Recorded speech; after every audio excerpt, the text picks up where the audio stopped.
Narito naman mga kaswerte ang ating paya at sumada para sa Petsada June 20.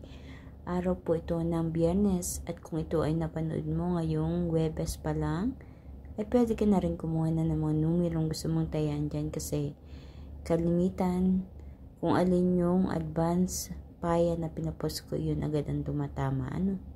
So advice ko lang yan. Alam yan ang iba natin mga kaswerte dyan na palaging nanonood ng ating paya at sumada.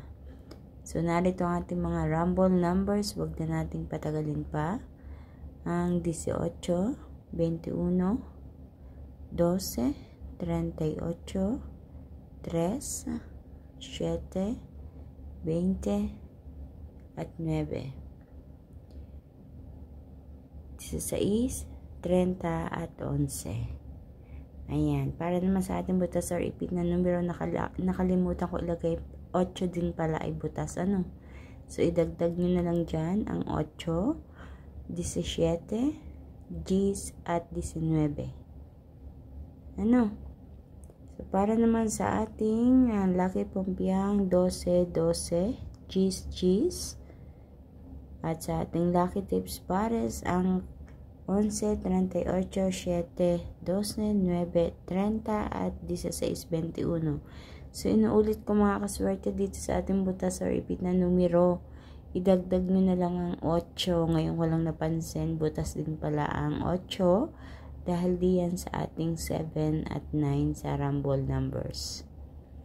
So, idagdag nyo na lang yan. Kung napupusuan nyo ang 8 na lalabas ngayong araw na ito, yan ang inyong tayaan. 8. Number 8. Sa mga kaswerte, good luck po sa inyong lahat. Please don't forget na i-share po ang aking video na ito. At huwag din kalilimutan na i-like ang video at i-follow and subscribe ang aking YouTube channel at Facebook page, My OFW Life. Para naman palagi kayong updated sa lahat ng mga ipinapost ko na video dito. So, pakititigan mabuti mga kaswerte at baka ilan sa mga numerong ito ay ang mga numerong inaalagaan or special number, lucky numbers. Kung nandyan, naku, senyalis yan. Natayaan mo yan at tatama yan. Good luck po sa inyong lahat mga kaswerte. Be positive always. So, sa lahat ng ginagawa natin, hindi lang sa pagtaya, kailangan positive tayo para maging resulta ng mga ginagawa natin ay positive din. Wag nating haluan ng negative. Ayan. So, hanggang sa susunod nating paya at sumada mga kaswerte ha. Kita-kits po tayo muli. Mag-iingat po ang lahat. Thank you so much. Good luck po sa lahat. God bless everyone. Bye-bye po.